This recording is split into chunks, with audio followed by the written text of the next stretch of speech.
Yes. Short refuge. In the Buddha, the Dharma, and the Sangha most excellent, I take refuge until enlightenment is reached. By the merit of generosity and other good deeds, may I attain Buddhahood for the sake of all sentient beings.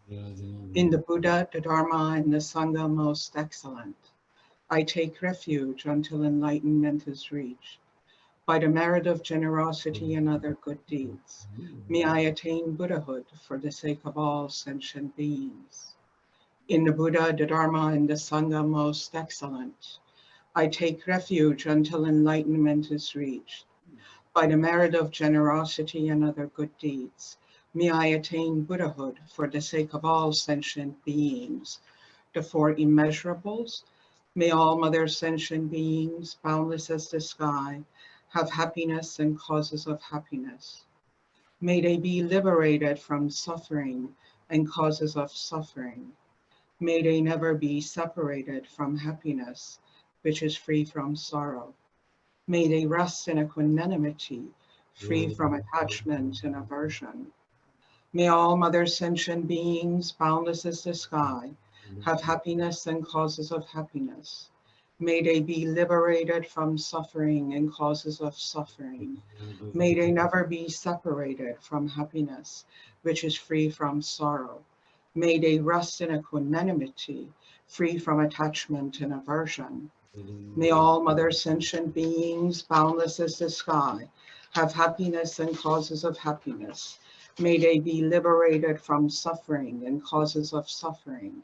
May they never be separated from happiness, which is free from sorrow. May they rest in equanimity, free from attachment and aversion. Supplication to Lord Jigten Sumgen. Unequal refuge, ornament of the world, your fame pervades the 3,000 worlds. You are the victor, Vajradhara, without a doubt. I bow at the feet of the Father, Jigten Sumgen. Continually I think of no one but you. Compassionate one, grant your blessings. Dispel the darkness that surrounds my heart. Please bless me so that I realize the unelaborate nature of mind. Short mandala offering. An infinite array of worlds, each with 4 continents and the wealth of infinite ocean of realms. I bring them all to mind and offer them without exception. Please hold with compassion all beings they contain. My body, enjoyments, whatever I own, my aggregates, elements, sense sources, and my aspirations now and the time to come, as well as everything I grasp as mine. By offering them all, may I be blessed with the end of self-grasping. Completely liberated from the bounds of real and unreal, transcending the names and attributes of arising, cessation, and abiding, coming and going, affirmation and denial. The supreme mandala is the natural state. By offering it, may I be blessed to attain the state of Buddhahood. Om Guru Dewa Da Kini Ratna Mandala Pratitsa Soha. Request for teachings. Please turn the wheel of the Dharma of the 2 vehicles and their combination according to the disposition and likewise the mental capacities of sentient beings. Thank you.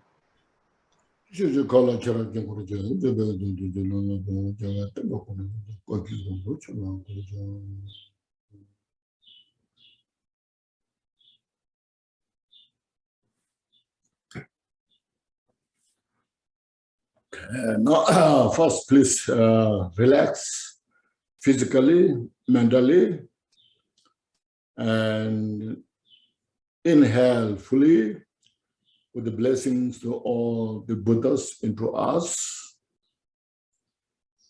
And please meditate, we heal by the blessings of Buddha. And now exhale.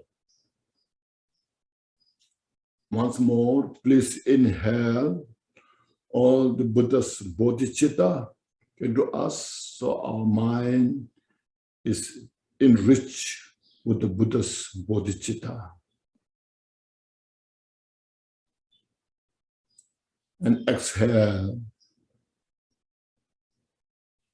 And then inhale all the Buddha's wisdom into us, all the darkness that surrounds our heart are fully dispelled, and exhale.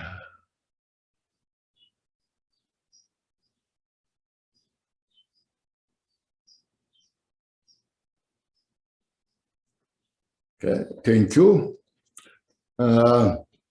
We are studying the Jewel Ornament of Liberation, the book by Gampopa, Dharma Lord Gampopa. He was enlightened, achieved enlightenment during his life, or in his life, by studying, practicing all the precious Dharma teachings that taught by Buddha. And he was also enlightened through many lifetimes. He was born as a Bodhisattva at the time of Buddha, who requested the Samadhi Raja Sudra, the Sudra called the king of the meditative concentration. So through many lifetimes, he continuously benefiting sentient beings, particularly in 11th century, establishing the complete form of Buddha's teaching,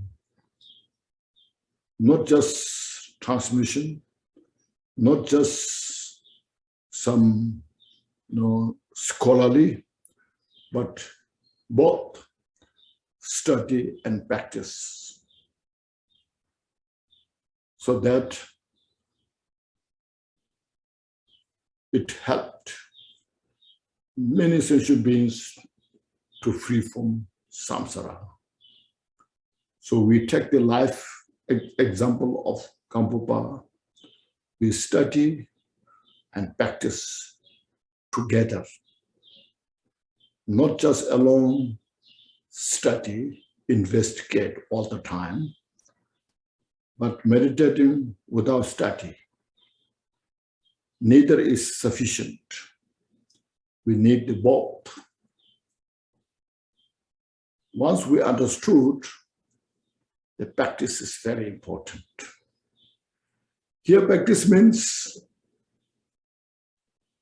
all the mental afflictions, obscurations, that which surrounds our heart, those need to be purified, dispelled.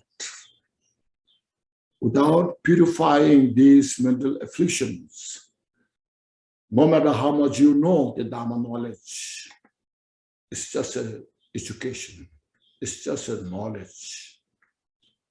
It doesn't help us in our day-to-day life. It doesn't help us to free from samsara. So to free from samsara, we need the Buddha's wisdom to study and practice. That's why Gampopa's lineage is called practicing lineage. He used to give instructions to all his monks. And then he asked them, now go to retreat, practice yourself. Don't return until you achieve some certainty in your practice. So that how it helped sentient beings to free from samsara. Which means bring peace into our heart. We need a peace, a real peace. It's not enough just running here, there, participating in some special kind of ceremony, chanting mantra there, here, without practicing. people try to do, they go here, there, participate. Say, I went there to participate, they're chanting mantra. I went there to participate to their ceremony, but no focus on the practice. So it is very important to bring the Dharma into our heart. So this makes the Buddha's teachings fresh, alive. It's not just become a belief system. It becomes a life fresh, which becomes the practical reality. As I mentioned, Buddha's teaching is not just a religion. It's not just a belief. Otherwise, we say, as I mentioned, Buddhists believe rebirth, or Buddhists believe karma, yes, Buddhists believe emptiness. So this all becomes a belief system.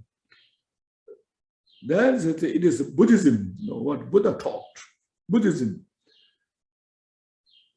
So it's not become a practical or relevant into our daily life. So we have to make these Dharma teachings fresh to help in the society. As you know, the society nowadays of samsara, as always, a state of confusion. More or less, there are sometimes a lot of chaos, suffering. We blame each other and doesn't bring much benefit, only more confusion. So we need the Buddha's wisdom, which just understand the rudimentary, the causality of this whole samsara. So that Gampopa taught that Buddha's lineage to us. And he expressed in this jewel ornament liberation. Relatively, it's a small book.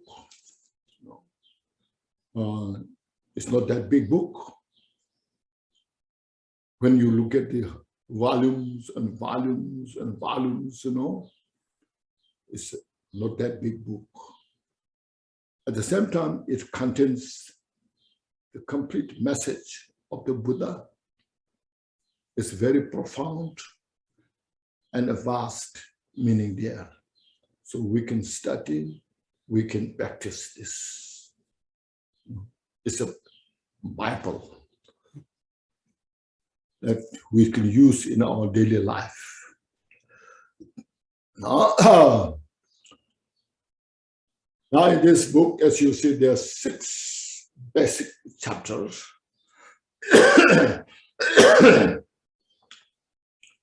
And the contributive course, spiritual master, how important that is to introducing us the suffering, what we are going through, what's the cause of that. So that spiritual masters, the qualities, the abilities are such a crucial, very important. And then the spiritual masters, what the teaching is called method. And then in the samsara, it's obvious suffering.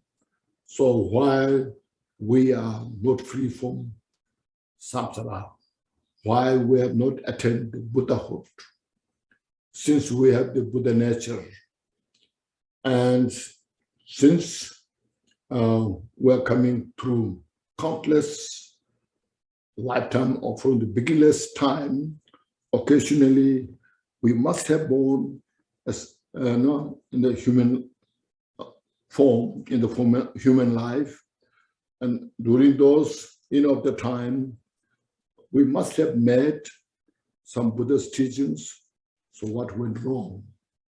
Now they teach in the book very precisely mentioned, we encounter the 4 impediments, 4 obstacles attaching to this life, this alone life, and then attached to the pleasure of the samsara, and then attached to one's own benefit, peace, self-liberation, and not knowing how to attain the Buddhahood. So these 4 obstacles or impediments we encounter, or any of them, or 2. Now to dispel that obstacles, we have to we went through the practice of the impermanence, everything's uncertainty. The future is always uncertain because it's impermanent. We never know what will happen. So we have to prepare all the time so much. In the world, everywhere, you see, they are preparing, securing, how to secure our life. First, make a better life, then how to secure that. But it changes unexpectedly through different causes, conditions we face. Then we do have some peace and happiness in samsara.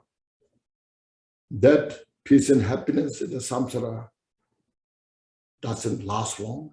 It changes into suffering. So we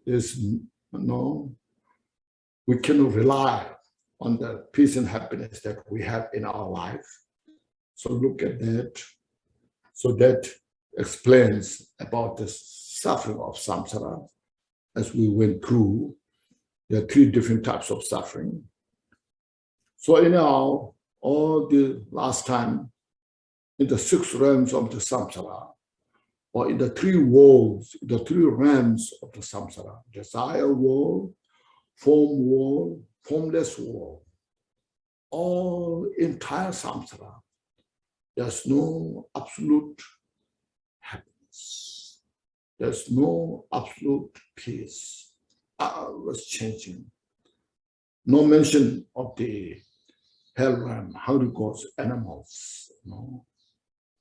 Even we are such a well secured, insurance are so perfect, still we are not free from suffering. So that, see, look at that. Now today is talking about the cause of the suffering. What are the cause of the suffering? See. Now, that's why Buddha taught, as I mentioned, 4 noble truths. First, Buddha said, you should know the suffering. So Buddha introduced all the different types of suffering, as we have discussed roughly. Now, Buddha said, avoid the cause of those suffering. That today comes now, karma and its result. Le Gyunde in Tibetan. Le Gyunde, le, the action. The action you put, and that brings the effect, result. So the action, reaction. There, you see, usually we say in the world, through Bible or which goes wrong, comes round. So, see, as you sow, so shall you reap. That kind of saying there, the same thing talking about here, karma. But here you find more detail, more profound. It's not just a surface. talking from the root. And then please understand that these teachings, karma, cause, is all a product of the mind. The mind, the mind is the one is create the karma. Then karma is a cause. Karma means cause. As mentioned, action. Action is the cause. Or let means you do something. Or from that which comes from. So action. That karma. From that, the mind creates the karma and action, the cause, and then it brings the result. So something what happens, that whatever is happening is due to the action of something. When the wind blows, tree moves. Without the wind, tree will not move. So the wind is, where it's coming from wind? Wind is caused by something else. So it's all talking about the interdependent. Depends on something. Nothing stands independently. Everything is a reaction of something action. That action itself is also reaction of something. So you see, this is not a Buddhist philosophy. It's the philosophy of the whole phenomena, both samsara and nirvana. Everybody knows they have to do something to create, to make something. Like business, the business people has to think so much how to create, to make the business successful. Let's have a meeting, all the people, business people, whatever they friends, affiliated, they come together and discuss, talk about, up to date, how to make the business productive. It shows everything's interdependent. There's some different people have a different idea, good idea, And then from that, then we make a solution to do things. From that comes the result. And sometimes result comes well, and we appreciate, last time our meeting was very good. That meeting is very productive. We got very good ideas to do things right. Sometimes that meeting was chaos, a lot of confusions. It didn't bring any benefits like these things you see. So that shows everything's interdependent, interconnected. Nothing stands independently. From that, it shows one individual cannot do everything. It's all dependent. So here now I will read first, you see, chapter 6. Chapter 6, Karma and its result. You may wonder what causes the suffering that were just explained now. All the different sufferings that we encounter. Why? Why I deserve this? Why it is coming to me this? What happened that? Why did the landslides from the water? Why it has happened? Where there's a famine, droughts. Where this, where everything's going well, why? This is due to the cause that we have created. So please see this as a universal. like a country in the as a nation, a democratic nation. So the three pillars, executive, judiciary, legislature, all those come together and discuss, you see, and functions the country. And then those who are elected, they have to work hard. Those individuals who are working hard, sincerely, to help the people, to help the country, everybody respects. You see, that individual is so wonderful, working so hard for the benefit of people, you know, for the countries. And those who are playing ego, self-interest, self-benefits, ignoring the public people, how much criticism that person receives. You see, this all, you see, is interdependent, interconnected. This all goes to the mind, you know, it's all the mind. We don't realize how the mind is powerful. You know? So now all the suffering that explained, so you wonder why the sufferings are coming, you know, where there's so much these difficulties there. So now here said, just explained, one should know that they come from karma, the cause. When you say karma is something somebody created, you know, somewhere, this is a karma, come from somewhere, you know. I'm not responsible.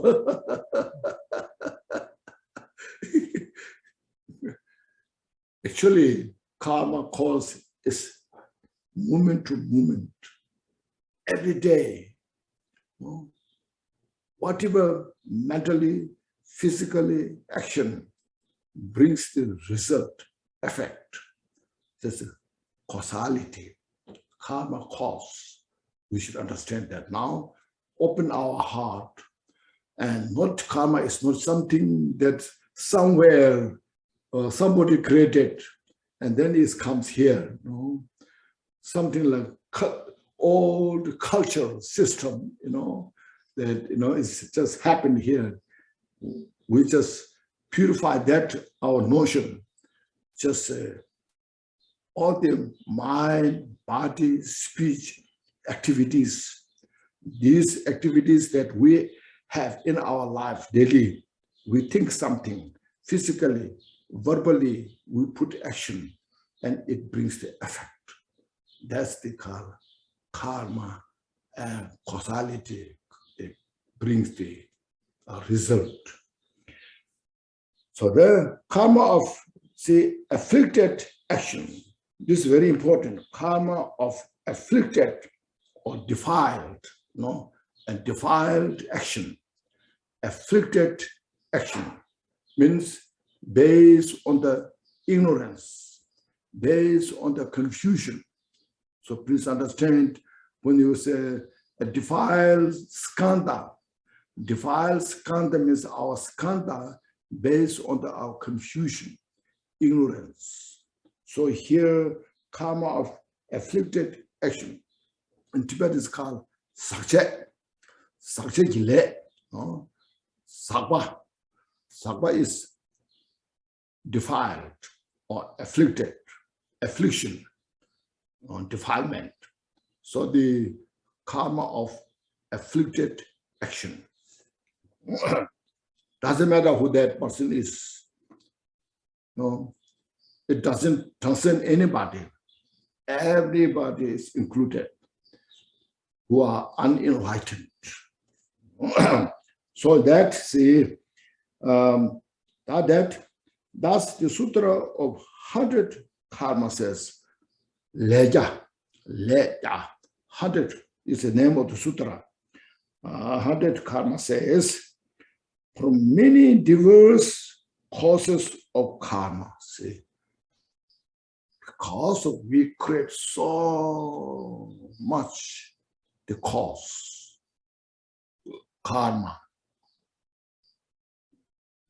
Because of that, there were created the diversity of these migrators.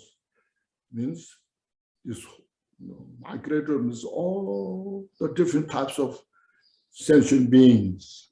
The 6 realms of the sentient beings, there are created by the different karma, different cause. So first look at this. So a lot of quotations comes here because Buddha is all Buddha's teaching. The Buddha who's attained enlightenment knows everything, and from that wisdom and compassion and taught of these teachings, so we are bringing the quotation of the Buddha. See, now since Buddha has so many sutras, so many teachings the Buddha taught, from the white lotus of great compassion sutra, this world is produced by karma. First, this world is produced by the action, cause, by karma. This world manifests by means of karma. All things what is happening in our world is by the means of the action, by the activities of the mind and the body. See,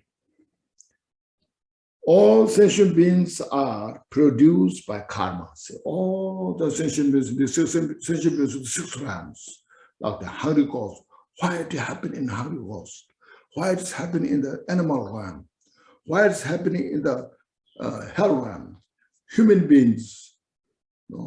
This all a product of the karma, the cause. By karma. They appeared through the cause.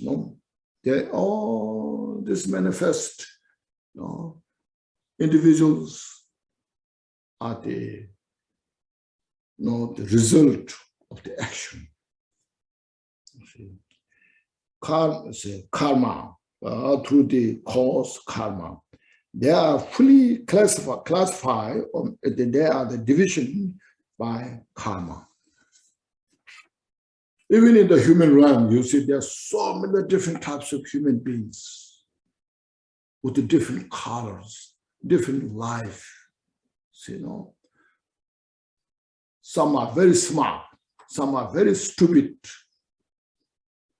You can see that all these different human beings are produced by the karma, by the action. Even I myself, in my life, you can see, I'm as a one person, go through the 6 realms. Sometimes I feel so good, peaceful, happy. Sometimes I feel so miserable. So the peaceful I'm feeling is because of the things that I have created. Sometimes when I feel miserable, my mind goes in the wrong place. And then I feel miserable. It's not because of the Dharma teachings. It's not because of the being Buddhist or not Buddhist. Nothing. It transcends everything. The karma cause is what you call the consummate, the cause of this world. You should look at this, say. Look at this, okay. By karma. Then also the treasure of the Abhidharma says, this is Vasubandhu. The various worlds are created by karma. The world has so many types, various, you see. We say, America, or Europe, or South America, or Africa, or Asia, all the different types of war. In each continent, there are so many countries. They're all different countries, some are better than others. Within that countries, look at so many different people. Some are so luxurious life, some are miserable. Oh, this is created of the karma, created by the karma. So look at this. So sometimes this life, sometimes previous life, or way many previous life. And things what we do now is will also create our future life. So future life is created by our action. Then next, so now here comes this, what is the karma? So how important this you see. Now Gampopa is asking this question for us to understand. What is the karma? The karma of the mind and the karma of thought, you see. Means first we think in the mind. Whatever you want to do, first we think. And then thought means from that thought, what we think, that thought brings the action of the body and speech. That's called the karma of thought. See, the collection of Abhidharma says by, I think this is by Asanga. What is karma? It is the karma of mind and karma of thought. You know? The action of the mind and action of the body in the speech. See?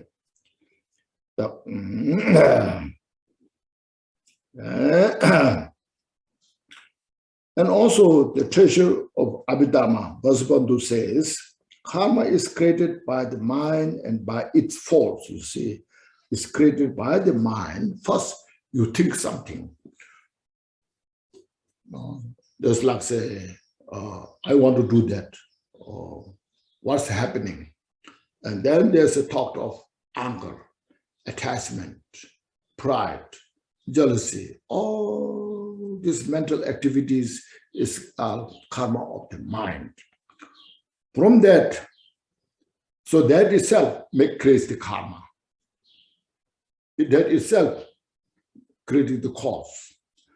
Then furthermore, from that, then physically, we physically move, go here and there, because mind tells us, you should do this, you should do that.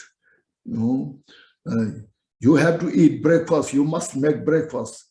So we're in the kitchen making breakfast. Or you must walk, go to the store, working. Or you drive. All these things, you see. And then verbally you say things.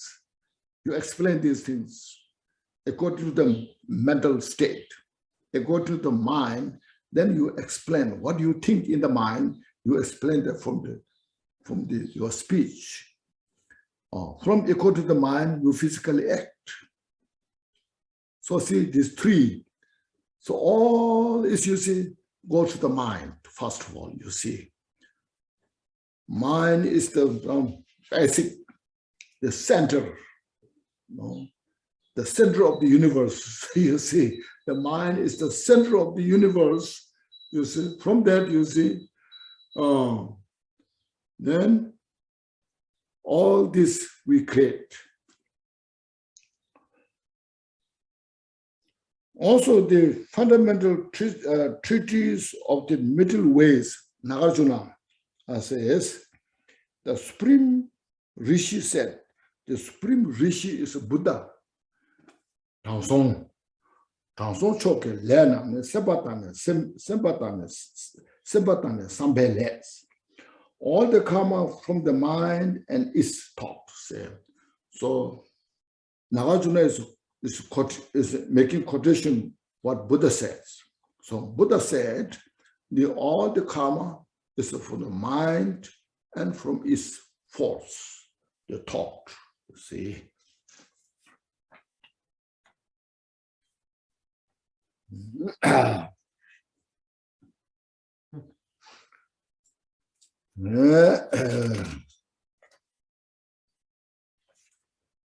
What are those two? This mind and the thought. What are those two? The karma of the mind is the karma of consciousness, you see. Consciousness, the mind, is not a matter. It's not a something substance. It's the mind, consciousness, the cognitize or cognition, this, and that which is created by the mind. You see, the karma of the mind is consciousness, is created by the mind. It's the mind's thought. That which is created by the mind is the mind's thought.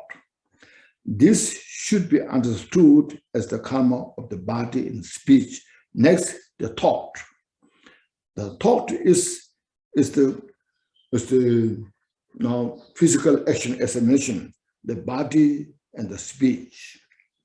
So the treasury of Abhidhamma, Vasubandhu says, mind is the karma of consciousness. By its force, karma of body and speech manifests. Overall, as I mentioned, is the mind.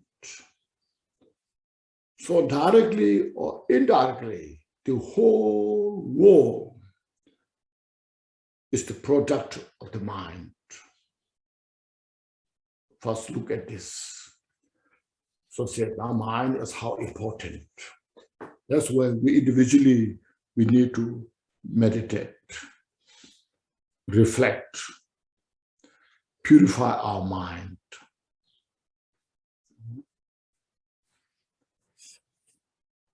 To explain these kinds of karma and the result created by their force, the summary now, Gampopa is going through. So see, this book is so precious, you see.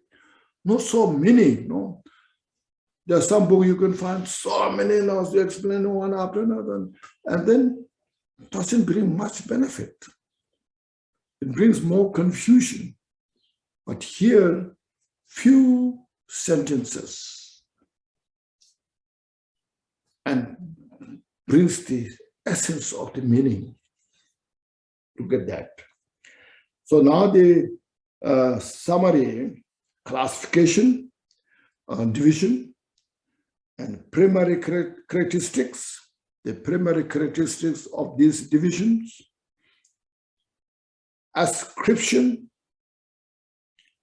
and strict result, increase from the small, and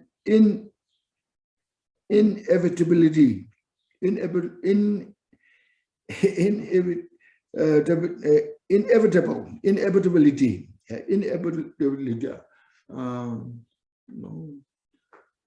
never make mistake. It's inevitable, unfallable, infallible. You see. These six comprise karma and its results. So these six topics will explain all the details of the karma. Now first, let us go to the classification of the division. There are three types of karma and result. Non-meritorious karma and result, meritorious karma and result, and the karma and result of unshakable meditative concentration. So this includes all the three worlds.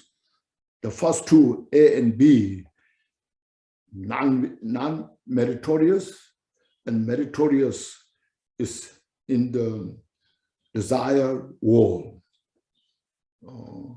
Don't come, they will come in the desire world, and this two can explain. And then the C, the third one, karma and the result of unshakable meditative concentration is form, world, and formless. Form, world, and formless is also, we should understand, is based on meritorious action. We need virtuous mind.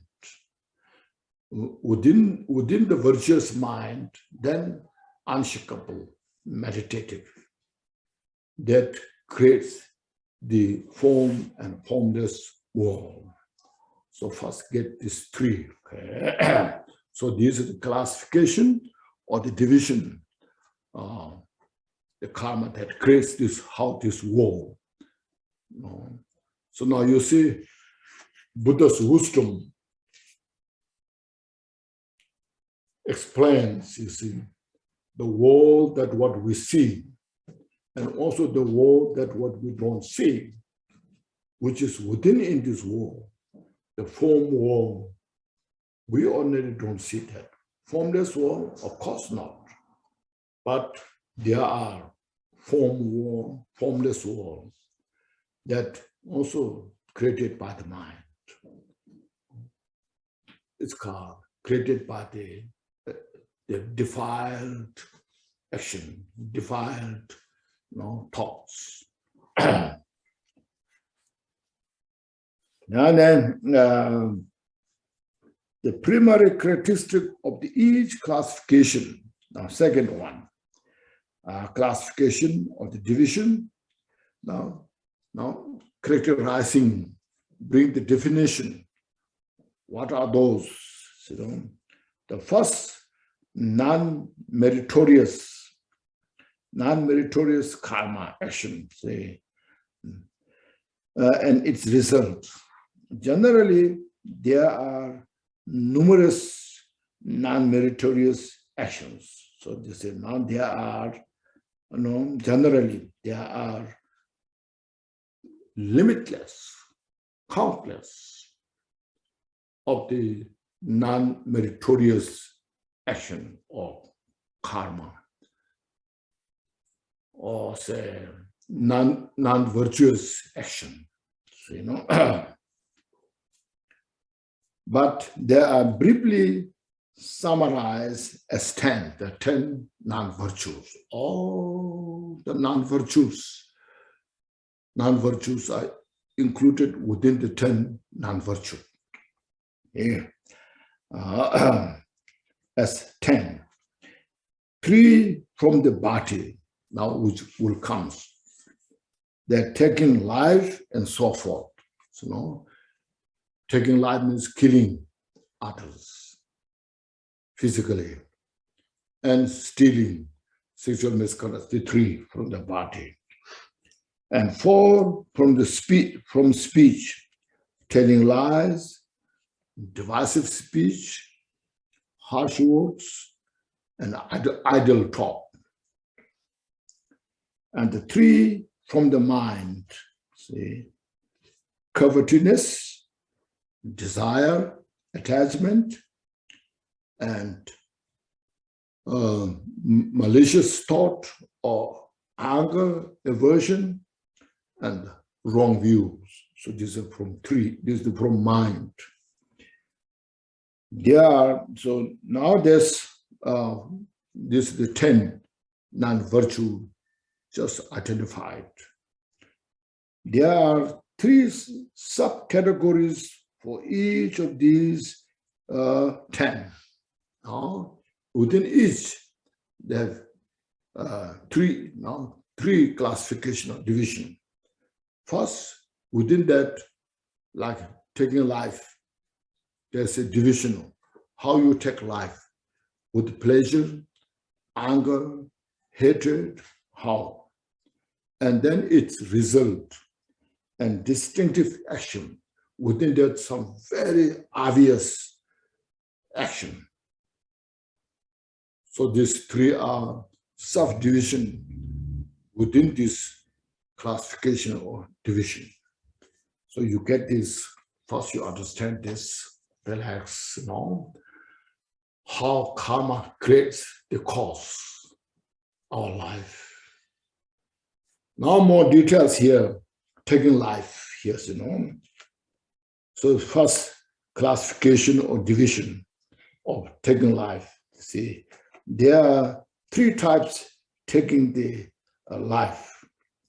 Through the door of desire, means through the door, by the way, mentally through the desire, attachment. See, desire, taking life through the door of hatred, anger, and taking life through the door of ignorance. So these are the three. So through the three poisons, desire, attachment, anger or aversion, and ignorance.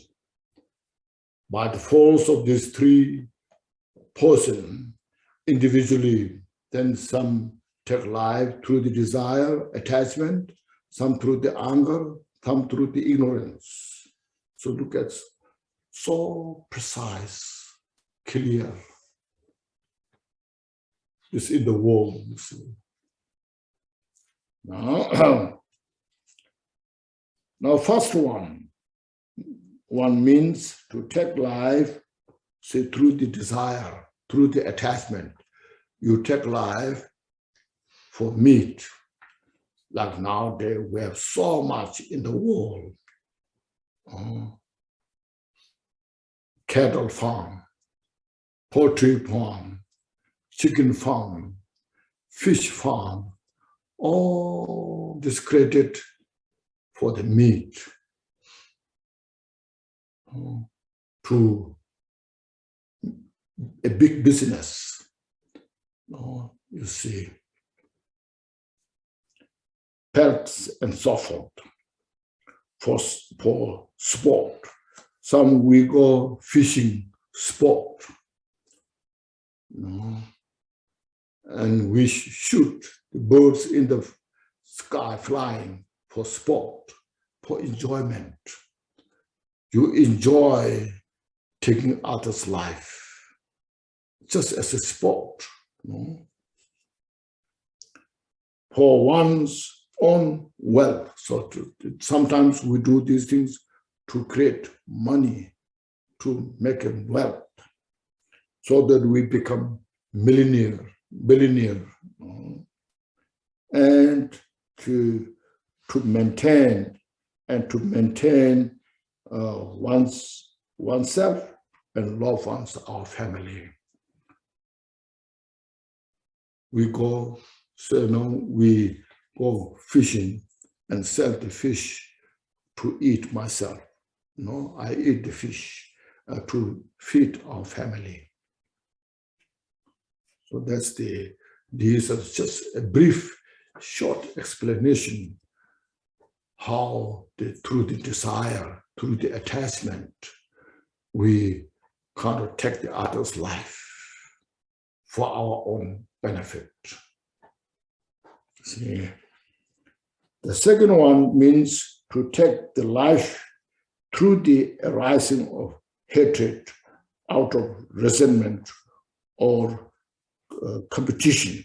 See, now that in the war, in the battlefield, or individuals, you see, when someone's very upset, angry, and you don't think anything, just shoot and kill others out of anger or out of resentment. Just look at so common, So that's why I say Buddha's teaching is the teaching how to really understand the cause of all the suffering. See? The third one refers to making sacrifice and so forth. Sometimes in the shrine, in front of the shrine, you sacrifice animal, anything, to just, our belief, to make happy the local deity, we sacrifice, offering bloods. It's out of ignorance. If the really deity is helping others, how you can make happy the deity offering their life? If the deity is really the nature of compassion, helping others, how you can make happy that due to these things? So that's why Buddha said, when you take refuge, don't harm others' life.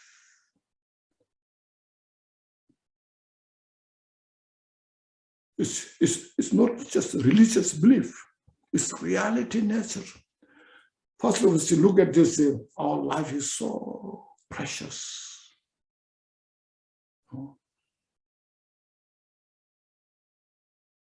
If I need it, I can sacrifice anything for my life to protect the life. So precious, because like say somebody is beating on my back, I will close my eyes, just to protect the life. Small insects, you see, their life is so precious for them. The birds, look at, the wild animals, they run away as fast as possible when they see some danger in their life. It's not just only human being. The life is precious for everybody.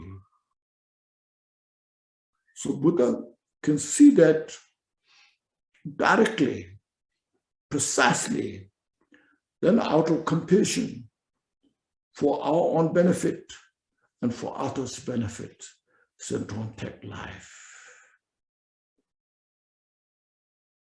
So it is not just religious belief. It's reality. We should understand this reality nature. So anyway, like this, these are just short, small examples mentioned here. But you can study more about this. So precious.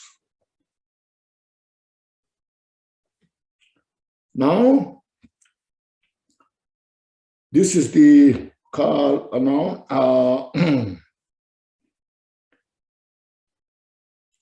the classification, the division, how different way of taking the life. Now next is the result, the effect, what that brings. 3 results of taking life. There are many, but briefly 3 or 4. There are 3 results of taking life. The result of taking life.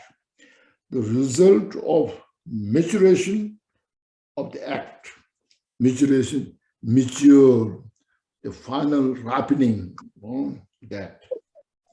The result to the cause, the result similar, the result similar to cause. And also in that, the result similar to the action. Those 2 is good. Or experience, experience and the to the cause, And then the general result of the force. General result of the cause ripens to the environment. But first, this one. The result of maturation of the act means that the actor will be born in the hell realms. Because other life is so precious. And when you take others' life, that go through such a great suffering, so much pain there. You know? So that go through such great pain, torturing, you know? So because of that, the result can mature, ripen in the hell realm, all the suffering in the hell realm. Then next says, experiencing as result similar to the cause means that even if actor is born in the human realm, his life will be short. There are some people die very young. There are some, the child born in a few days they die. Or when they're really beautiful, they die. So there's some young, the prime time, and they die. It's because of our karma that we have shortened their life. See.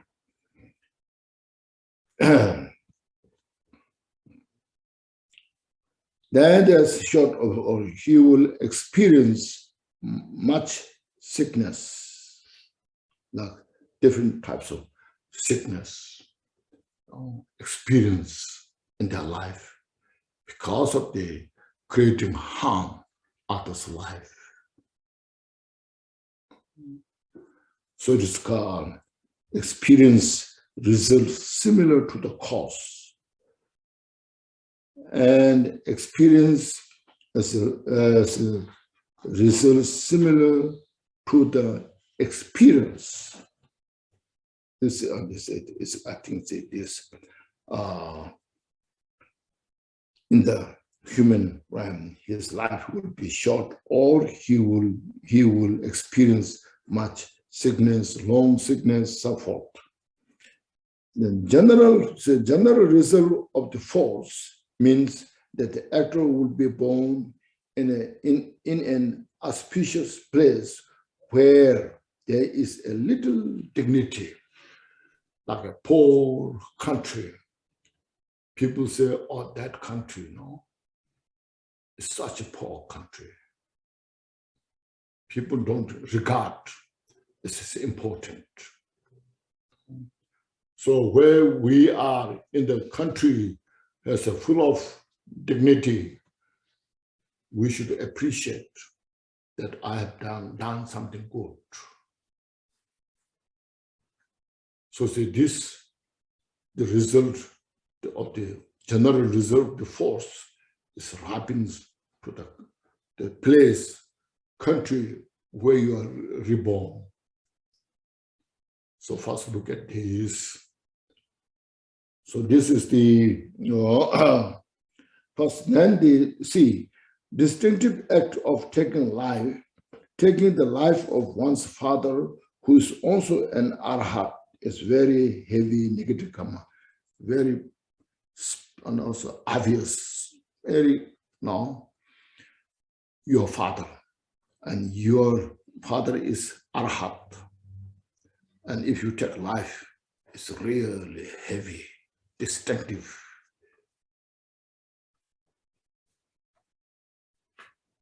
So here mentioned in the hell realm, but later will come in a different way. Now this, as you see, taking life.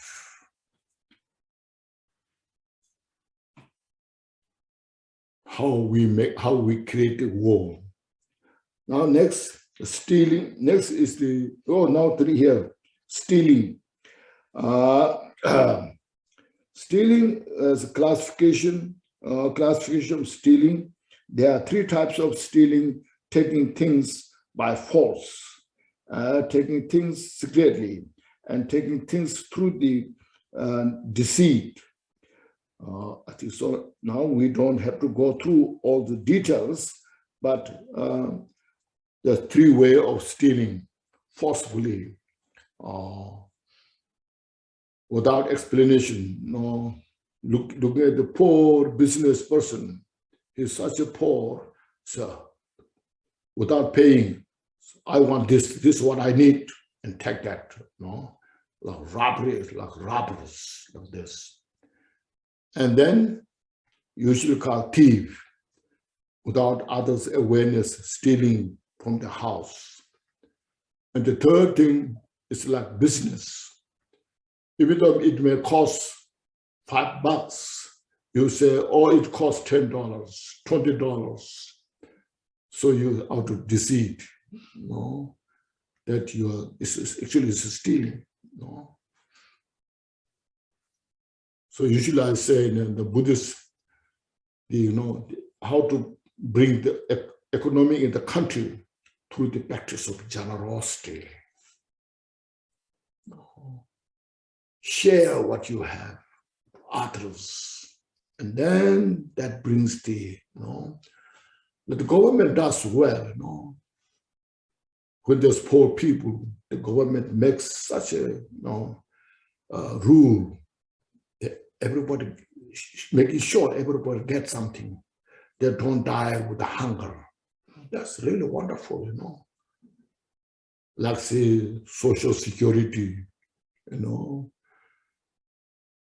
those who have very low income, the government try to make things better, Very good system. Many other countries don't have that, And there's also like food stamps, Wonderful, It's a very good system. So at least you have something to eat.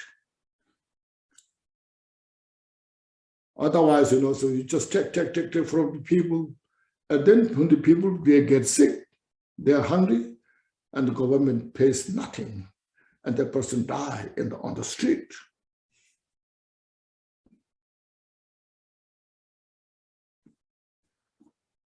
Okay, so that.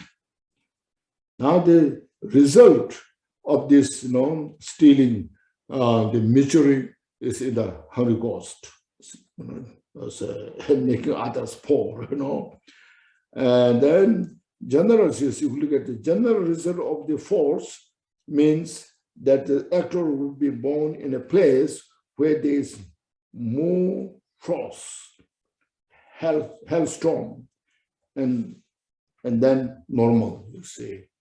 Because of taking others' belonging, you are born in such a place. This is called frost. In high altitude countries, they have a lot of frost or hailstorm. Just huge hailstorm just comes, destroy whole field. You see occasionally, for no reason, such certain place have more than others, you see.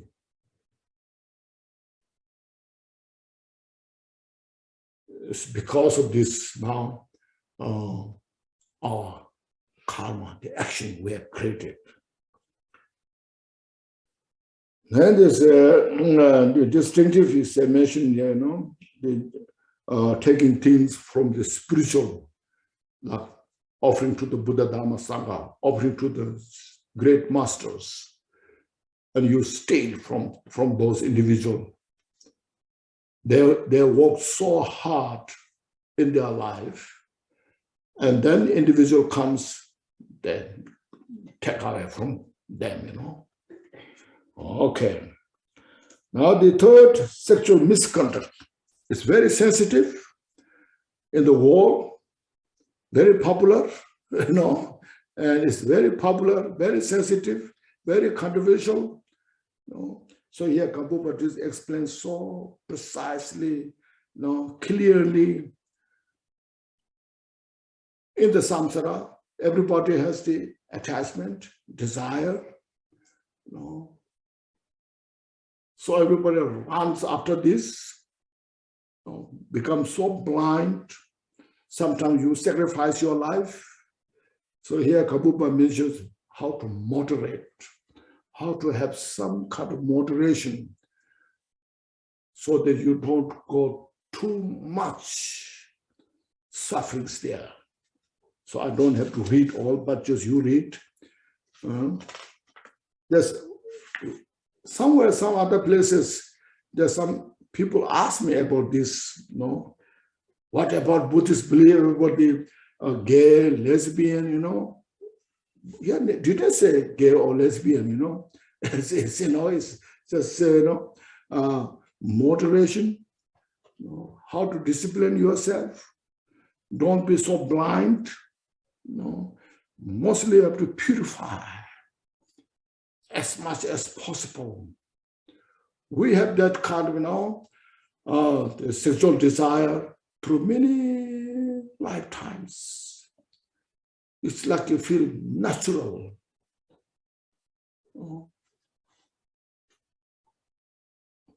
But you see, through the purification practices, slowly, slowly, you can make it purify.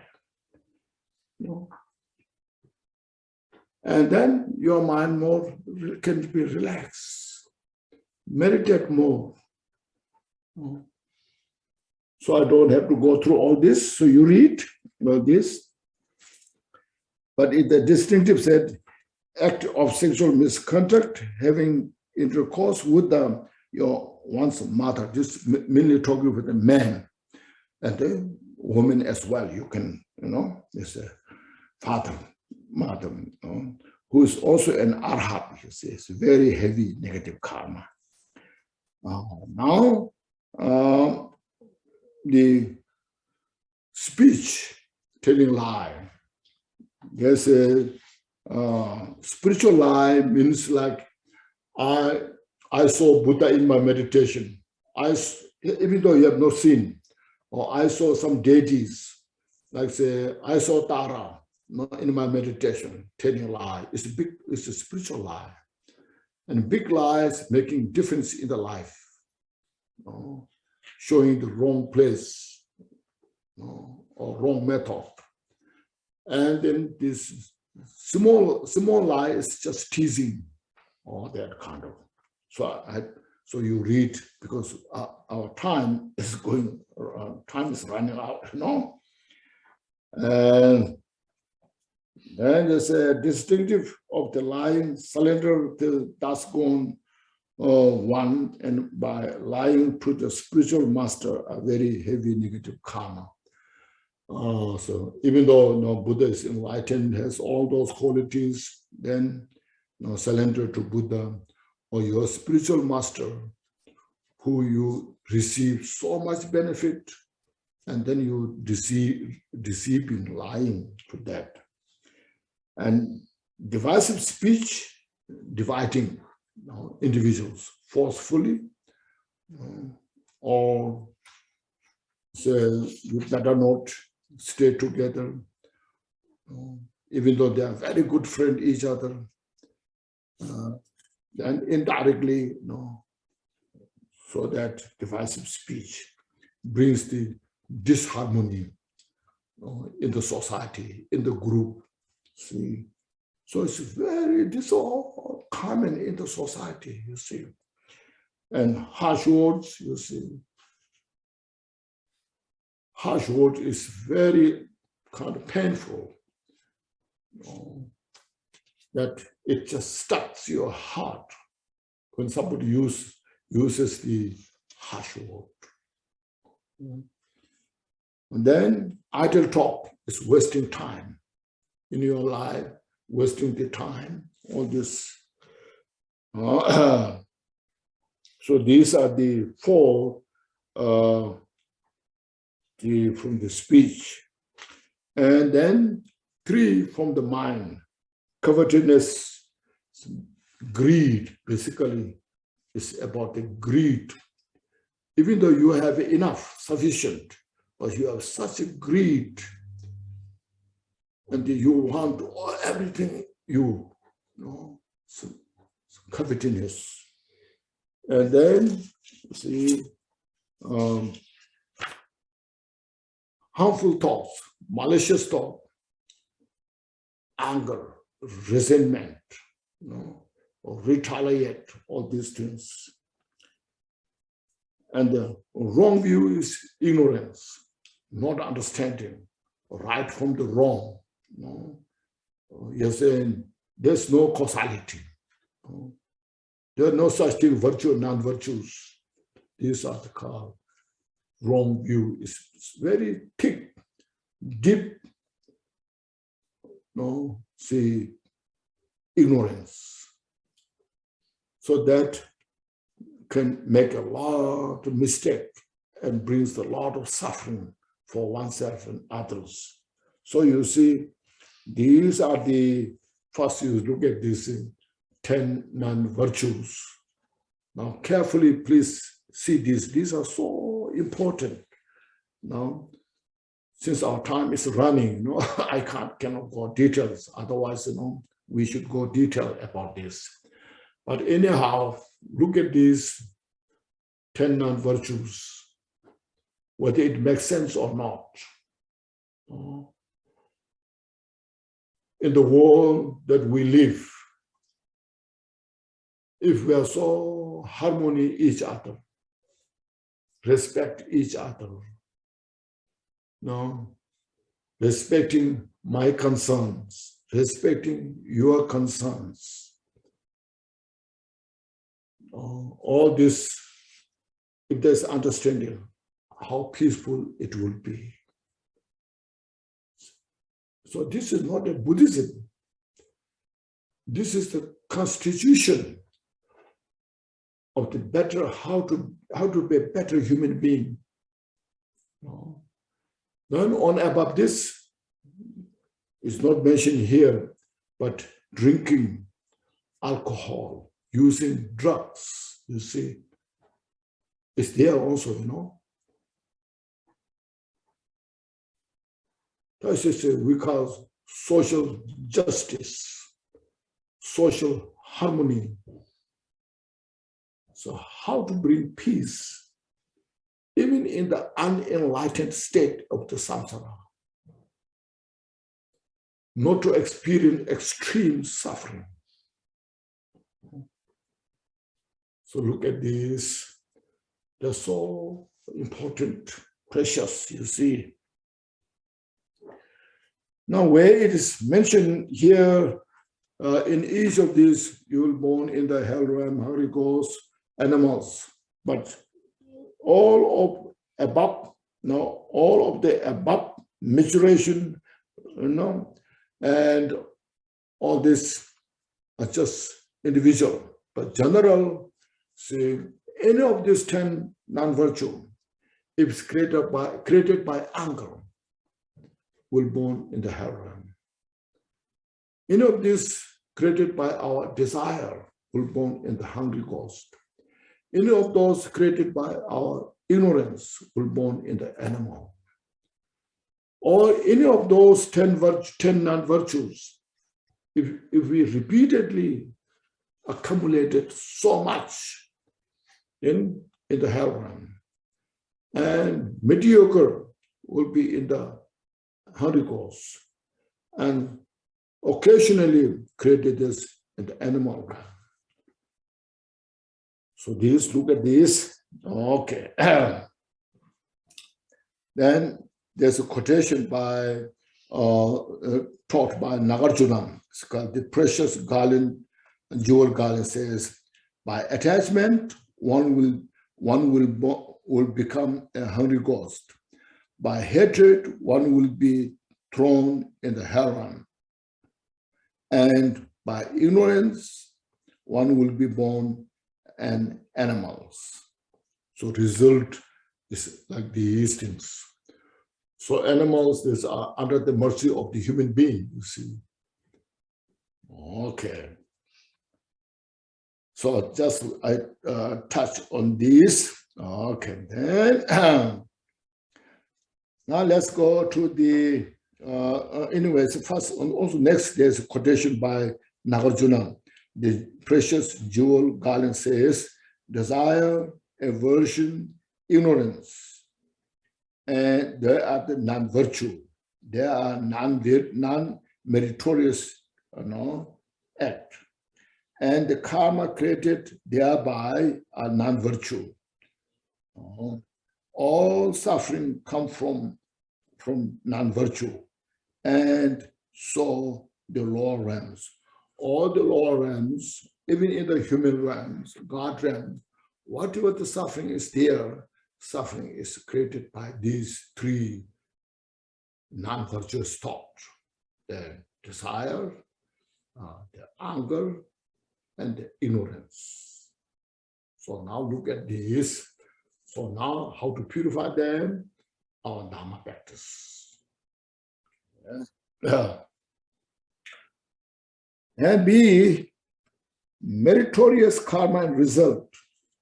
The karma, avoidance of the 10 non-virtues or non-meritorious action, constitutes the 10 virtues.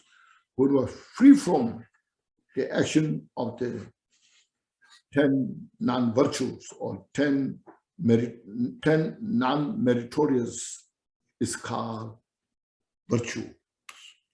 Furthermore, living in accordance with the virtuous activities or meritorious activities means protecting the lives of others instead of taking life, protecting life of others, practicing great generosity, maintaining moral ethics, and speaking the truth, harmonizing those who are unfriendly, speaking peacefully and politely, speaking meaningfully, practicing the reduction of attachment and development of contentment, practicing loving kindness and compassion and so forth, engaging in the perfect meaning. See?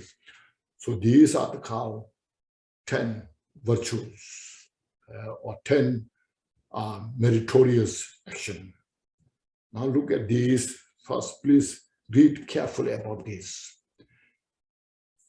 If we are all encouraged to follow this, they will have such great peace in the individual's life, in the society. You can believe any religion on this issue. Your belief cannot be against any of these 10. Here are 10 virtues. You can practice by Buddhist, by Christian, by Muslim, by non-believer as well. Doesn't contradict any. But if we are encouraged by practicing on this, living on this, there's such great peace. No fear, you see. And the results of this, now you can say opposite of the non-virtues. So I don't have to read all these things. And then please we go through this. I'll read this quotation by Nagarjuna. Non-attachment, non-aggression, and non-obscured mind, you see. And the karma created thereby are virtue, meritorious. All the higher realms, human realm, God realms, come from virtue and do peace and joy in all other lifetimes. Not only this life, but life after life, life after life. And these are also foundation for our Dharma practice, our foundation for free from samsara, to achieve enlightenment. They are foundation to develop our bodhicitta, you see. So please look at this. For whole world peace, We make agreement, writing on the papers. We made agreement, peace, like this. But actually, if we go through these 10 virtues, 10 non-virtues, identify 10 non-virtues and avoid them, and identify 10 virtues and then accept, maintain those. Now next is the karma and result of unshakable meditative concentration. The karma by practicing the cause, meditative concentration of equipoise, one will obtain the result born of meditative concentration. The meditative concentration of equipoise has 8 preparatory steps and 8 levels of actual meditative concentration and 1 special meditative concentration. So this abbreviates all the form and formless. 8 means the 8 in the form world and 8 in the formless world. So now you read these, it's all samadhi meditation, step by step. So I don't have to read all of these, since we are not going through this all step by step. Okay. And then, now please look at this number 3, ascription. This is important now. The karma that we create individually or collectively. So there are 2 things, you see, individual karma and collective karma. Individual karma is just I, now as me, whatever karma I created, that it will manifest within me. I cannot share with others. And collective karma, like a family, a group, or a country, everybody agrees that whatever the decision is made is collective karma. Like say election, you elect your members, president, with the people, So all people who have elected or bought, so it's a collective karma.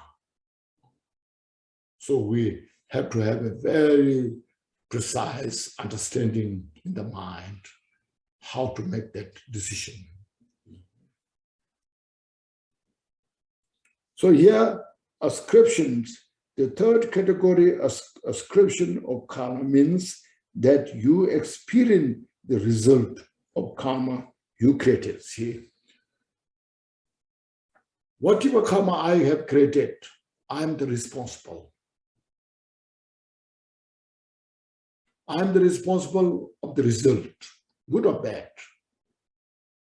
If I take life, I'm the responsible. There's no negotiation. It's not because of the Buddhist belief, but it's because of the reality nature. So we have to be responsible for ourselves, whatever we do. Sometimes we talk about the law, sometimes we talk about the this and that.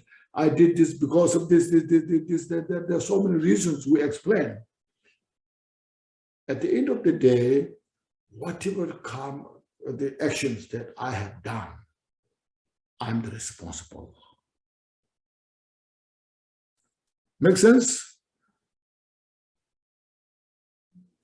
This is the wisdom of the Buddha. See, we need this wisdom to everybody, not just only for Buddhists. Everyone. So that's why Buddha's teaching is for everybody. It's update now. You see, as I mentioned, Buddha taught these teachings over 2,600 years ago. It's not something old culture, a belief system. It's a universal, reality nature. So what wonderful this is. Some teacher can explain Buddha's teaching according to the culture. Well, we used to do this, we have to do this now. You know, well, this is something we have done in the past, we have to do this. So there's a lot of things are not so kind of helpful, you know. Some melody, chanting, creating different dharmas, you know. You built a lot of dharmas and all this, you know, rituals. Those are maybe not so practical nowadays, but these are just up to date. So we have to understand what is the up to date and what are the things that we should keep behind. You know, you not so much use. But these are no choice. It's up to date, fresh. So I'm responsible. Whatever I do, I cannot blame to others. You know,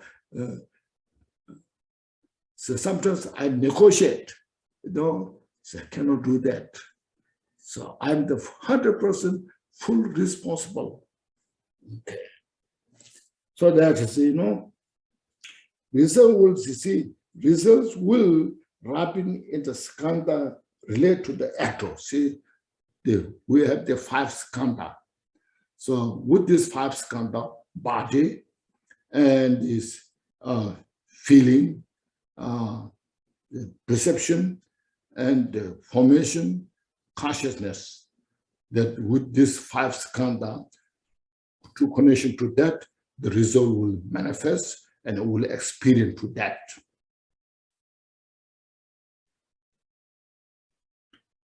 And not to others. The collection of Abhidharma says, what does the ascription of karma means? One experiences the maturation of the karma one has created. It is uncommon to other, and so it is called ascription. It's uncommon, means it's strictly related to me. I'm the responsible. So I have to now, I have to do things for me. When I go through the different types of suffering, I have made a mistake. So now I have to understand from that and practice Dharma, purify. So precious, you know, gives us such a pure kind of responsibility. In the family, you see, in the family, have just a dear child. And the child is a little spoiled. You know? The parents want to take care of the child, and the child never listens, you know. And the parents try to give responsibility to the child, you know. The child is so spoiled, and no matter what you say, will not listen because you're so spoiled. Then you try to give responsibility. After 18, you know, you take care of the child. You really want your child really good, successful. They say, maybe you go to the get a fine apartment, you know. And then child go to the apartment, and then child understand, have to pay the rent, pay the bills, all this, you know. Oh, then child understand. Oh, this all are taking care of my parents. I should behave better. I should do things better, you know. Before I have no understanding that, you know, because all this taken care by your parents and so spoiled. Or sometimes you take the child to a third world country where the people are so poor, no food to eat, no place to live. You take the child there. Look at these people. They have no food. They have no place. Then the child goes up, oh, that's true. I must do better. So Buddha is saying, telling that, because the parents want the child really good person, but cannot do it, cannot give the wisdom to the child. No, so they're frustrated, what to do, what not to do. No. So giving all these different skills, methods to grow your child to be a better person. So Buddha is giving teachings like that to us, whereas the children. So Buddha's wisdom, Buddha's compassion, sharing to us. So look at this hole in the wall, So the daddy will not do anything to us. We chant, the daddy, so, I need help. They say, and then the daddy say, you better help yourself. You must practice bodhicitta. You avoid all the non-virtues, you practice the 10 virtues, all this. You better renounce the samsara. Free yourself from samsara. It's your choice. I'm showing the path. Okay. So that is how wonderful, if that were not the case, if this is not the case, the karma that was created could be wasted. You have done so good things. Then, if this is not true, your karma is stolen by somebody else. Wasted. I worked so hard, it all wasted. So it will not happen that. Or there could be the danger of facing a result that had not created. So if this is not the case, then you may face something that caused that you have not created. I haven't done any of these things. Now it's blaming to me, We say that, but there is a cause that I've created, directly or indirectly, this life or previous life. So Buddha's wisdom, the teachings that we're practicing, so I'm so happy. I purify this negative karma that I'm experiencing, I'm going through. So I'm so fortunate. This is not just only purify my karma. Then you develop bodhicitta. This blame that I'm facing may purify all the negative cause of the sentient beings who are going through. May everybody free from suffering. May everybody have peace and happiness. And I'm very happy to face this and purify this. So you see, get such great wisdom, courage. See, that's called Dharma practice. Then we purify our attachment. We purify our anger, resentment. And while we are purifying our ignorance, so precious, this is very important, please. See this. Therefore, in the sutra, it says that karma, that is created by Devadatta, means like say, in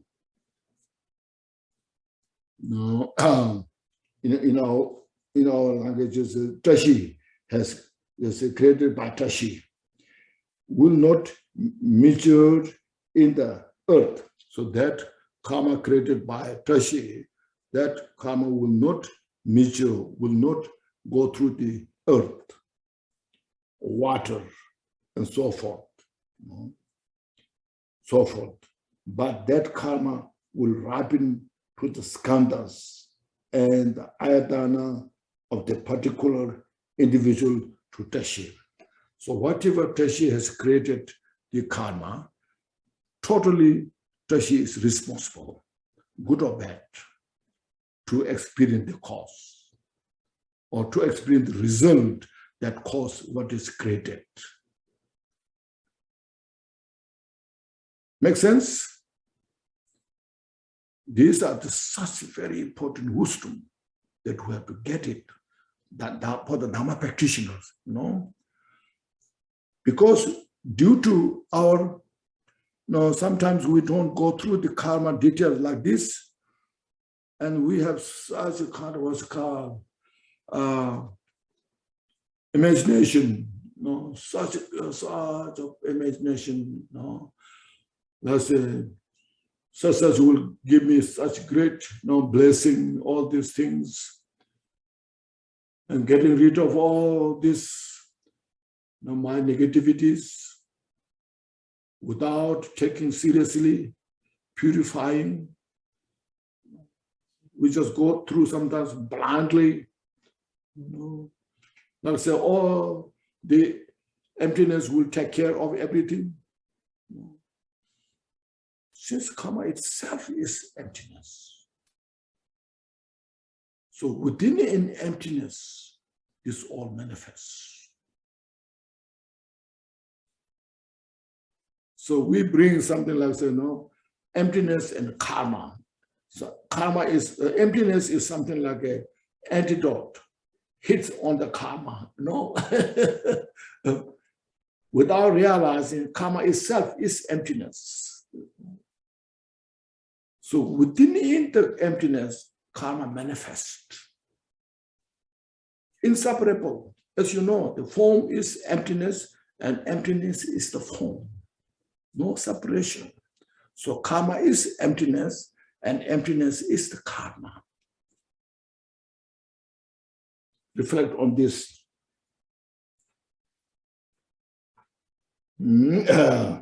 Individual. To whom else would this karma result? Then next, strict result. Another very important, this you see.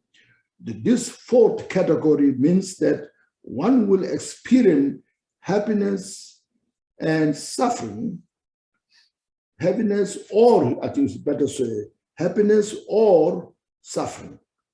Should not say and. Happiness or suffering without mistake, see, through the result of virtue and non-virtuous or non-virtuous karma action. See, the virtuous action will bring happiness. The non-virtuous action will bring suffering without any mistake. It's a universal law. See? One will experience happiness through the accumulation of virtue. See? So, how much you have accumulated virtue, or say merit, or the good qualities will never waste it. That will bring happiness, joy in the life. By accumulating non-virtue, one will experience the result of suffering. See? When one engages in the non-virtue, non-meritorious action, and that will bring suffering. It's very strict, straightforward. When you plant the poison will grow. When you plant the medicine will grow. In the place of the poison will never grow medicine. But in the place of the medicine will never grow poison. So very strict, We'll experience the result of suffering. Also, the collection of the Abhidharma says, what does strict result of karma means one experiences the maturation of karma one has created. One strictly experiences the virtue and non-virtue of the karma and karma one created. From the similar types of close contemplation sutra, one will achieve happiness through virtue. Suffering result from non-virtue. Furthermore, virtue and non-virtue clearly explain karma and result. Sutra requested, Surata requested sutra says, from the hot seed, means like chili, will be born hot fruit, hot chili. From the sweet sugar seed will be born sweet fruits. With this analogy, the wise one should understand the maturation of non-virtue is hot, suffering, and maturation of white virtue will be sweet. So, so Buddha's giving this practice, that's why we practice Dharma. Not because of our just interest in Buddhism, but because our interest to free from suffering, to experience peace and happiness. We renounce the cause of suffering. We renounce all the non-virtuous action. We inspire all the virtuous activities. See, so this is why we practice Dharma. Just for example, when there's a place, you have a piece of farmland. You have not planned anything. So you have a complete choice what kind of seed you want to plant. Corn, or wheat, or soybean, medicine, anything you want, a fruit tree, you have complete choice. Once you have planted any seed, then you have no choice. That seed will grow. Same thing in our mind. Virtue, non-virtue, bodhicitta practice, or hatred, all that what is you have choice. Once you plant the seed of these, then happiness or suffering will manifest according to the cause that we have created. So that's what's called Dharma study. Dharma practice is so precious, see. First, these are the more important than going to the higher deity yoga practices. We have to make clear, this is the important at the beginning, important at the middle, and important at the end. So for every, this is important for Hinayana, this is important for Mahayana, this is important for Vajrayana. So make sure we understood this. And then, according to that, then we can start to practice everything's illusory nature, everything's emptiness. You're from the afflicted or from the defiled skandha, we practice Dharma and we purify them, then we'll realize undefiled skandha. Realize.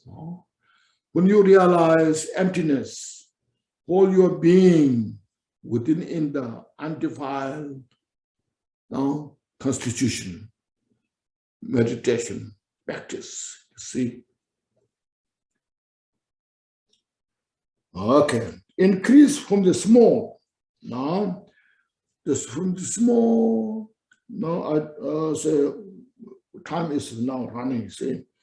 The fifth category means that the maturation of a big result from a small karma. For example, regarding non-virtuous deed, it is said that one will experience a kalpa, aeons, in the hell realm for each instant of negative thoughts.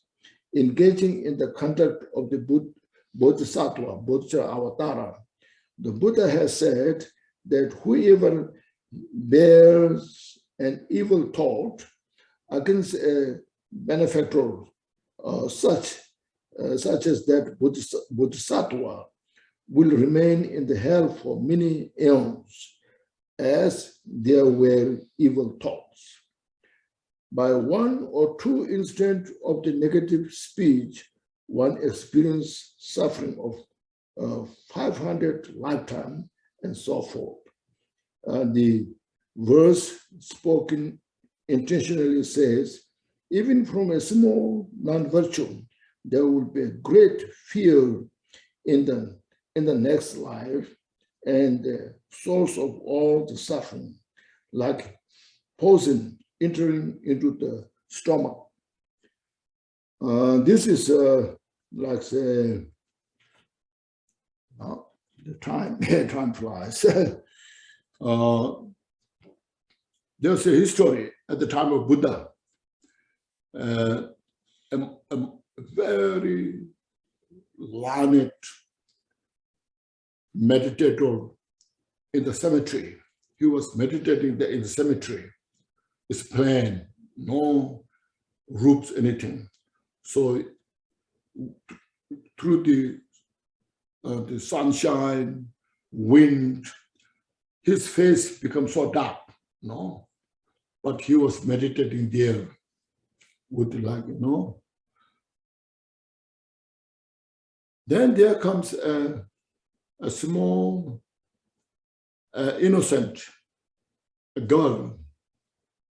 So she said, this monk looks like a crow.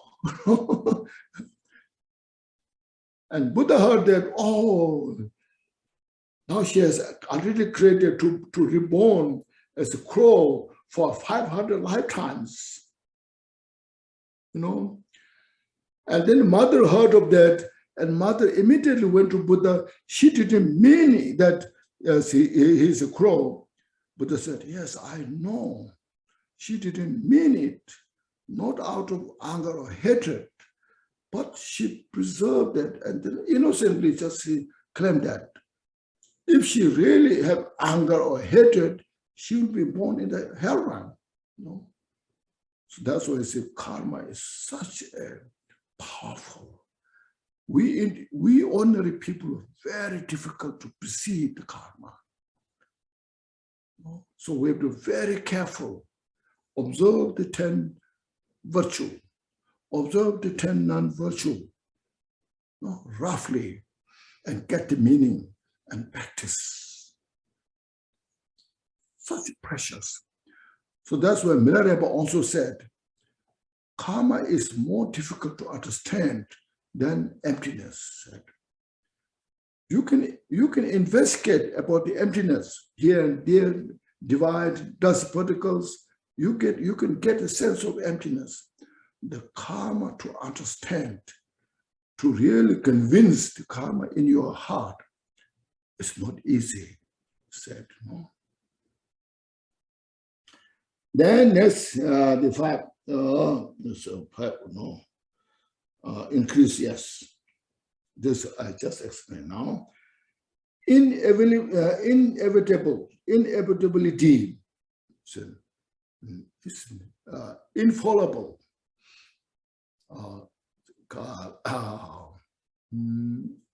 Okay, anyway. The karma, whatever we created, see that the sixth category, the inevitability of karma, means that unless the antidote to a karma appears, means if, let's say, negative karma we created, and then we use vachasattva, or with the four powers, the power through the four powers, and purify all the karma sincerely from bottom of the heart, then that because of purify. Or if virtuous thoughts, a lot of virtue created, but sometimes such a rage, anger manifests and destroy the virtue, then your virtue is destroyed, no longer exists. Or through the purification, you purify non-virtue, no longer exist. So otherwise, saying now, the result will come without waste, or loss, even though limitless kalpas have passed. Many kalpas have passed, eons have passed. The karma will continue until it manifests. Karma may lie dormant for a long time, so we stay underneath, when the conditions are not manifest.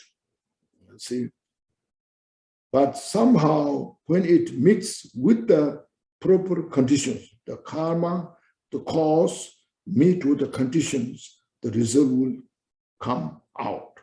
Thus, one becomes afraid of the suffering of samsara and gains confidence in the karma and the results. See, so we should have that kind of wisdom. This is samsara. How karma we created, how suffering is going through. Like just say very obvious nowadays, climate, atrocities coming, extreme weather, hot, cold. It's because the people in this planet, we created that. Without having this wisdom. So all the teachers, Dharma teachers, are very important to teach this causality. Thus, everybody can have some sense, understanding, and we practice this.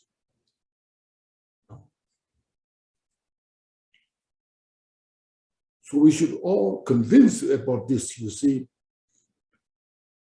Karma can stay for long, life after life, that's what we created. So that's why Dharma practice this lifetime. We have to practice sincerely to help others, to help ourselves. So Dharma practice is not something spiritual training, in the mountain or somewhere, but we need this in the world. See? So then if one is convinced about that, one who turns back on the pleasure of samsara and abstains from non-virtuous deeds, but who is interested only in his own peace, is called the mediocre person. So now, individual who understand this about the samsara, looking at all the session of the suffering, and then looking at the karma, the cause of the suffering, all this understand, then that individual has the complete picture of the samsara. So now samsara has no peace, happiness. Means permanent peace and happiness. There are some peace and happiness, doesn't stay too long. So you are convinced about that. So now I cannot stay myself in samsara. I want to free from samsara for myself. I want to attain the nirvana for myself. So that person is called mediocre. Because doesn't attach to the samsaric pleasure. I want to free from samsara. But just by for myself. Now please, you understand that. Now, as I said, one can cultivate the mind of a mediocre person. For an example, see the 7 daughters of King Kriga. So that I translated that, no? The Sutra of the 100 Karma says all the karmas of all the beings will not be lost even 100 kalpas. When all the causes and the conditions come together, the result will mature. No? Any karma that meets the conditions, it can manifest in any time, this life, today, tomorrow, at the time of death, or next life, or after many lifetimes, can manifest. So see this, and that will come to ourselves, not to anybody else. Similar types of close contemplation says, it's possible even for fire to become cold, you know. Now say, inevitable. Fire can become cold. It's possible even for the wind to be lashed by a rope. It's possible even for the sun and moon to fall to the ground on the earth. But the maturation of karma is infallible, you see. If anything things can possible, see, the fire can become cold, ice. You know? The wind can be lashed, but karma will never be changed. Whatever karma we created, the result will manifest accordingly. So for our own benefit, then we practice Dharma. See, and so this, you see, as I mentioned, we should feel fortunate. I'm so fortunate. This is what Buddha taught, the Four Noble Truths. Understand the suffering and avoid the cause of suffering. Kunjung. And that's what this means. It's not a Buddhism. It's not something Buddha has created, but this is something that how the world is constituted, how the world functions within the framework of causality. And I'm so fortunate to approach to this teaching, practice. And as last time I mentioned, you know, everybody have the responsibility. Please see this responsibility to share this wisdom to all the country, to others. And we practice ourselves. This is how to become a better human being, a human being who has more wisdom, the wisdom that creates the cause for peace and happiness, and the wisdom we use to eradicate, to purify the cause of suffering. So if you can do this, our life is such a meaningful life. This is what is. So, and then you can enjoy your life every minute, every second.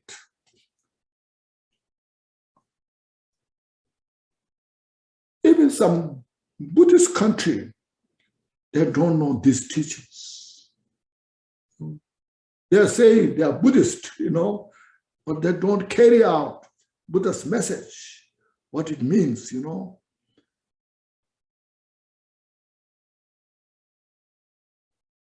So this we should have such a critical wisdom to see things precisely, clearly, and relax. Because of the causality, then it makes everything, it makes sense. Everything is illusory nature. See, just a manifestation.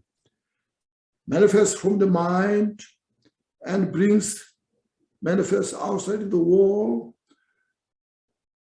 and it dissolves like a beautiful flower. There's such a beautiful flower that grown with many causes condition. After a few days, the flower fades. It goes. So that's what's called illusory nature.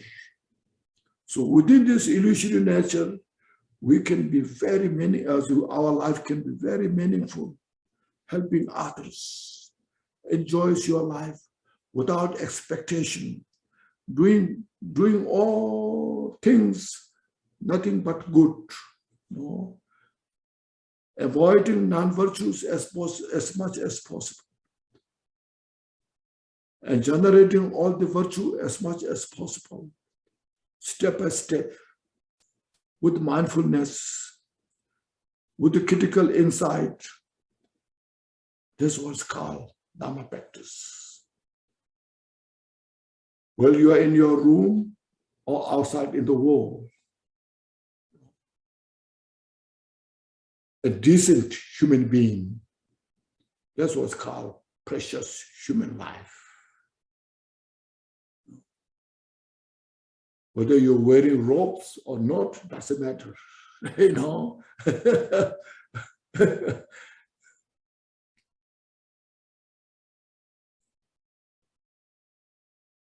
Dharma teachings into our heart, into our mind, bring in, practice this. It's okay? Helpful? Yes. Rinpoche, Yes. may I ask you before, I know we're going to do closing prayers, and I don't mean to be disrespectful. Yes. Go ahead. Be disrespectful. No. Go ahead. I've been waiting an hour to say this. You say we don't have time to talk about non-virtues and virtues and what that entails, but we should really talk about that. And this whole book going forward that's the basis of it. Emptiness is the mitigating factor, or what you call the antidote. Emptiness is the antidote of non-virtue. But if you practice virtues, you don't need so much mitigation. You don't need so much, it's easier then, right? Yes. Emptiness is the antidote of the ignorance. Okay, and non-virtue is... Yeah, when you know more emptiness, then you see more kind of manifestations, how it manifests within emptiness. Okay, so I guess the point I'm making is that why are we not talking about like the 10 virtues and 10 non-virtues more? Because this whole book that's the basis. That's what I mean, you see? I know, you took some digs. I was listening. That's my point, you see? So now, from now, everybody should talk more about the virtue and non-virtues. you. All right. Thank you, Rinpoche. Yeah, wonderful. Okay. Thank you, everybody. I'm so happy. Wonderful. Okay. Why? Yeah. Why? Make your life better. First, please. There's one more question. What? There's one more question. Who said? Why? Yeah, where is that? There's why. Here, you see him? Oh, from here. Yeah, Him? you have to unmute. Yeah, he wants to ask a question. Yeah. He's not talking. Yeah, he's trying. Here we go. Yeah, I'm not. Can you hear me? Little. Can you hear me, Rinpoche? Yes. Because tonight the meditation, I seem to see that there could be two results or two paths. One is the result born of the meditative concentration. This is what you said, samadhi is one-pointedness based on virtue, etc. So the other path seems to be like we realize ultimate truth. So for the second part, if we realize ultimate truth, can we say that the karma is suspended or is no longer governs? No, karma will not be suspended. Karma will be around with you. Cannot be ignored. Ignore it.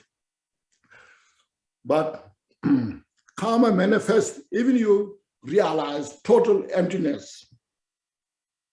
Okay? Even your Buddha, if there's karma left, karma will come manifest. No one is above the karma. No one is above the law. Are you sure about that? Yeah, I'm sure about that. I'm joking. That's what Buddha said. So I'm very confident about that.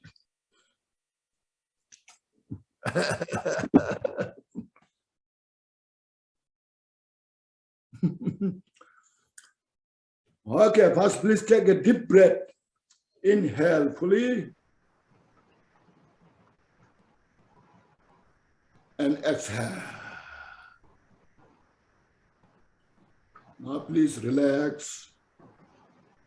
Just reflect what we went through briefly about the karma cause, how the world is the product of the karma, and how much responsibility we have, especially who we know about this.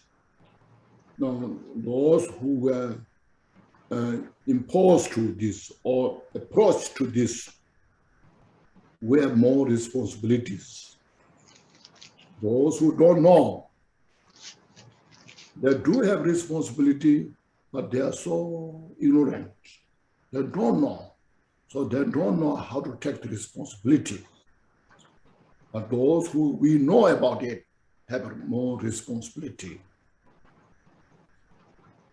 So it's just appreciate, rejoice how fortunate we are and how Buddha's wisdom is so pristine, clear. From there, we can understand the non-sectarians. Because last year, somebody told me about, can you talk about the non-sectarian? So I talked about this causality of the universe. So if you know the causality of the universe, how universe is constituted within the framework of the causality, we are already non-sectarian. We're practicing compassion to everybody. Emptiness is everybody's nature. We are not making, we don't say, this is my emptiness. My emptiness is better than your emptiness. We don't say that, you know. Emptiness is emptiness, you know. Suffering is a suffering, you know. There's no such called, this is my suffering. This is my emptiness. So this is my bodhicitta, you know. We don't say that, no. Bodhicitta for everybody. Emptiness, reality nature of all phenomena. So look at this. Just meditate how fortunate we are. And as I mentioned, we don't be confined in our cocoon, rather we unconfined, universal.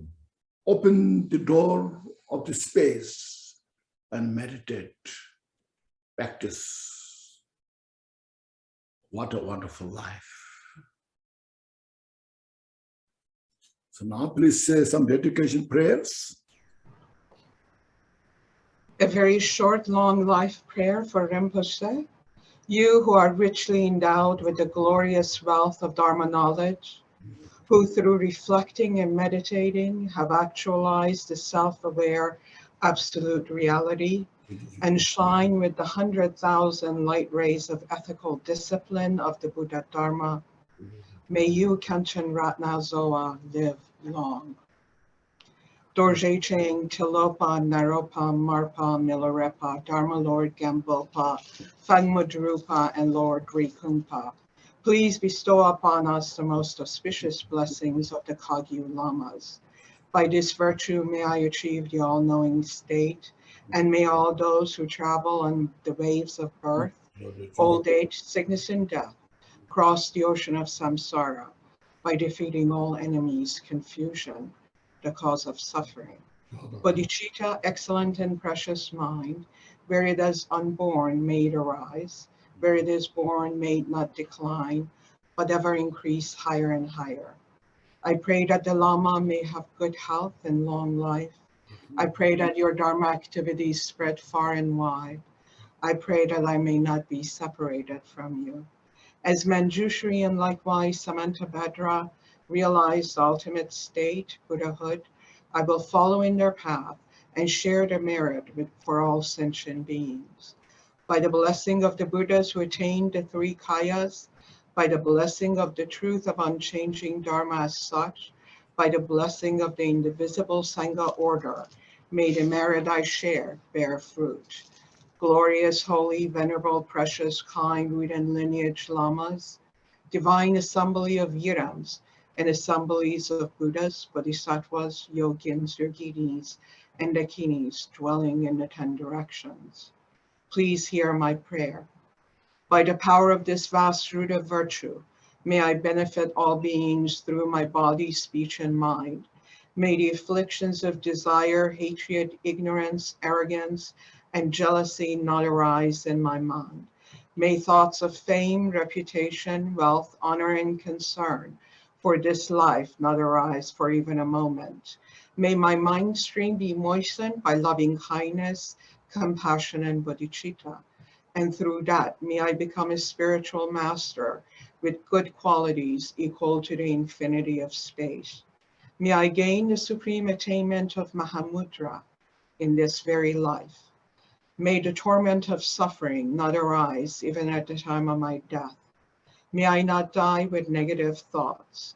May I not experience an untimely death. May I not die confused by the wrong view. May I die joyfully and happily in the great luminosity of mind as such and pervading clarity of Dharmata. May I in any case gain the supreme attainment of Mahamudra at the time of death or in the bardo.